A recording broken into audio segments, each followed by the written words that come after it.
आज की ब्रह्मचर्य की कहानी हमारे ही चैनल के एक सब्सक्राइबर की है, जिन्होंने टेलीग्राम पर अपनी स्टोरी के बारे में मुझे बताया। इस लड़के की कहानी सुनने के बाद आप हिलाना भूल जाओगे और धात रोगों से भी आपको मुक्ति मिल जाएगी। इनका नाम अवनीश है और ये 10th क्लास के स्टूडेंट हैं और ये पढ़ने में काफी ज्यादा होशियार थे। इनके एग्जाम में भी नंबर अच्छे आते थे।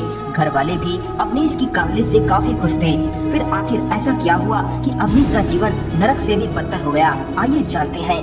दोस्तों, हुआ कुछ ऐसा कि अवनीश एक टीचर से डेली कोचिंग लेता था, जो उसे उसके घर भी पढ़ाने आते थे।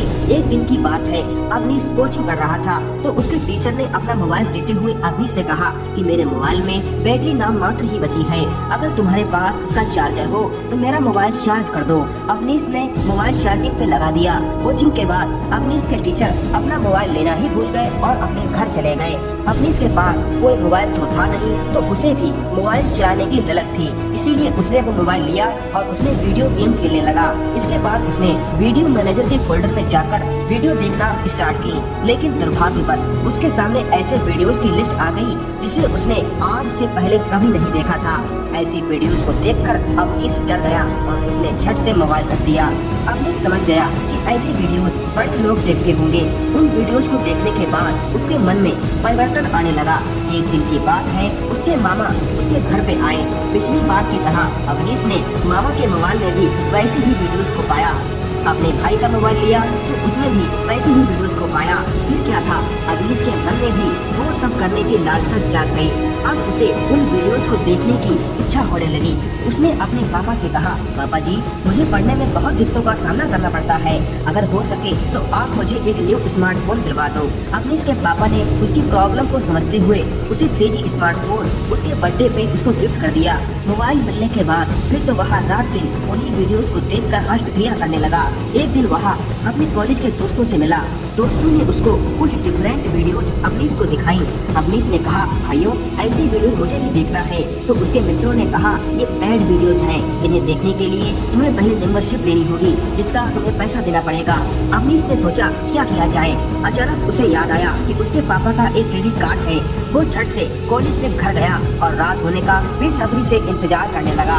रात होने के बाद उसने दबे पाँव से अपने पापा के रूम में जाकर उनकी पर्स से क्रेडिट कार्ड निकाल लिया और रूम में आकर उसने पेमेंट कर दिया और वो उन वीडियोस की दुनिया में खोकर ब्रह्मचर्य का नाश करने लगा। अवनीश की विचारधारा बदल चुकी थी। अब वो हर एक स्त्री को भोग की दृष्टि से देखने लगा। उसका मन भी पूरी तरह से दूषित हो चुका था। कुछ दिन ऐसे ही चलता रहा, लेकिन नेक्स्ट मंथ में जब क्रेडिट कार्ड का बिल आया तो अवनीश के पापा को झटका सा लगा कि मैंने कुछ परचेस भी नहीं किया, न मैंने कोई शॉपिंग की, आखिरकार इतने सारे पैसे कटे कैसे? उन्होंने घर में हर एक व्यक्ति से पूछा, पर किसी के पास कोई जवाब न था। इसके बाद वो बैंक में गए और बैंक से पूछताछ की तो पता चला कि आपके क्रेडिट कार्ड से पैसे अश्लील वेबसाइट पर कटे हैं। अवनीश के पापा तुरंत समझ गए कि ये सब किया धरा मेरे लड़के का ही है। उन्होंने घर आकर अवनीश की जमकर पिटाई की और उसका मोबाइल छीन लिया। ऐसे हालात देखते हुए उन्होंने अवनीश की शादी कर दी, लेकिन अवनीश अपनी पत्नी को संतुष्ट नहीं कर पा रहा था, क्योंकि उसके शरीर में वीर्य केवल नाम मात्र ही बचा था। वो बहुत परेशान रहने लगा। उसने कई हकीमों और कई वैद्यों के चक्कर लगाए, पर नतीजा कुछ नहीं निकला। अब वो उदास उदास सा रहने लगा। एक दिन वो हताश होकर हनुमान जी के मंदिर में गया और अपनी की हुई गलतियों को सोचकर रोने लगा। एक संत की अवनीश पर नजर पड़ी।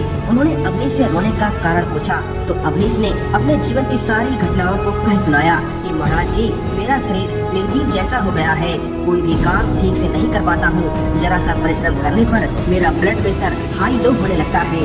चलते चलते आंखों के सामने अंधेरा छा जाता है। अवनीश ने भांति भांति बीमारियों को उन संत के सामने कह सुनाया। महात्मा जी ने उपाय बताते हुए कहा, बेटा अवनीश, इस समस्या से बचने के लिए तुम्हें कम से कम 1 से 2 साल तक अखंड ब्रह्मचर्य का पालन करना पड़ेगा और अपनी पत्नी को अपने फेवर में करना पड़ेगा। और एक बात अपने मन में बिठा दो कि चाहे कुछ भी हो जाए, तुम गलत क्रिया नहीं करोगे। तुम्हारा ये दूषित मन तुम्हें गिराने की भरपूर कोशिश करेगा, लेकिन तुम्हें हार नहीं माननी है।